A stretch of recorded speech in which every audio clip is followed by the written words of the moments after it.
સુરેન્દ્રનગરમાં TB hospital સામે યુવકની હત્યાનો જે મામલો છે તે સામે આવી રહ્યો છે। તો ટીબી હોસ્પિટલ સામે જે યુવકની હત્યા થઈ છે, ગત મોડી રાત્રે આ હત્યા કરવામાં આવી હતી। તો બુટલેગર દ્વારા હત્યા કરવામાં આવી હોવાનું પણ જાણવા મળી રહ્યું છે। સુરેન્દ્રનગરની ટીબી હોસ્પિટલ સામે મોડી રાત્રે યુવકની હત્યા થતાં ચકચાર મચી ગઈ છે અને મૃતકના પરિવારજનોએ બુટલેગરે હત્યા કરી હોવાના આક્ષેપો મૂક્યા છે।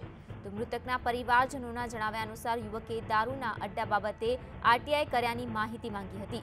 ત્યારબાદ બે શખ્સો યુવકને ઘરેથી બોલાવીને લઈ ગયા બાદ તેનો મૃતદેહ મળી આવ્યો છે, જેના કારણે બુટલેગરે જ આ હત્યા કરાવી હોવાની ફરિયાદ નોંધાઈ છે। તો સાથે જ એલસીબી પોલીસ કર્મચારી પણ આ બનાવ સંડોવાયેલા હોવાનો આક્ષેપ મૃતકના પરિવારજનોએ કર્યો છે। તો હાલ તો આરટીઆઈ એક્ટિવિસ્ટની થયેલી હત્યા બાદ લોકોમાં પણ પોલીસ સામે રોષ જોવા મળી રહ્યો છે। તો બુટલેગરો ખુલ્લેઆમ પોતાની કરતૂતને અંજામ આપી રહ્યા છે, જ્યારે નિર્દોષોની સરેઆમ કત્લેઆમ થતા તાત્કાલિક આવા તત્વો સામે કડક પગલાં ભરવાની માંગ હવે ઉઠી રહી છે। પોલીસમાં મારા ભાઈ ફરિયાદ લખાવી હતી હાજી વિરુદ્ધ, પછી કોકે એલસીબીમાં જઈને કોકે જાણ કરી દીધી પોલીસવાળાએ।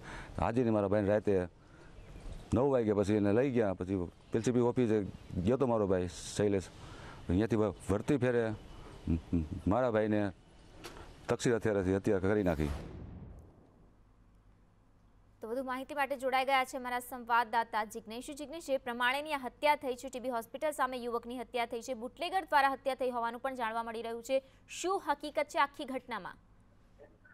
જી વિધાતા, સુરેન્દ્રનગરમાં શૈલેષ પટેલ ઘણા સમયથી ભેડા અને જાદુગર જેવા પ્રોગ્રામોનું એરેન્જમેન્ટ કરતો આ વ્યક્તિ છે, જેને બુટલેગર ને નાણાં પણ ઉછીના આપેલા હતા। જે નાણાંની પણ લેતી દેતી હતી અને તે સુરેન્દ્રનગરના બુટલેગરો વિરુદ્ધ એક આરટીઆઈ પણ કરેલી હતી। જે આરટીઆઈની માહિતી અંતર્ગત તેમના ઉપર કેટલા ગુનાઓ નોંધવામાં આવ્યા છે તેની માહિતી માંગવામાં આવી હતી અને જેને લઈને ગઈકાલે રાત્રે તે બુટલેગરો દ્વારા તેને ઘરથી બહાર બોલાવી અને અજ્ઞાત સ્થળે લઈ જઈ તેની ઉપર તેને ઢોરમાર મારી અને તેની હત્યા કરી દેવામાં આવી છે અને ત્યારબાદ ટીબી હોસ્પિટલ સામે એક મેડિકલ સ્ટોર પાસે તેની લાશને નાખી દેવામાં આવી છે।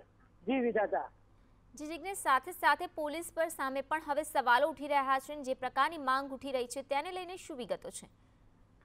જી વિધાતા, મૃતકના પરિવારજન એ પણ કહી રહ્યા છે કે આમાં ક્યાંક ને ક્યાંક એલસીબી ના કર્મચારીઓ પણ આમાં સંડોવાયેલા છે, તે લોકોની ગાડી હતી તેવી બધી વાતો અત્યારે સામે આવી રહી છે।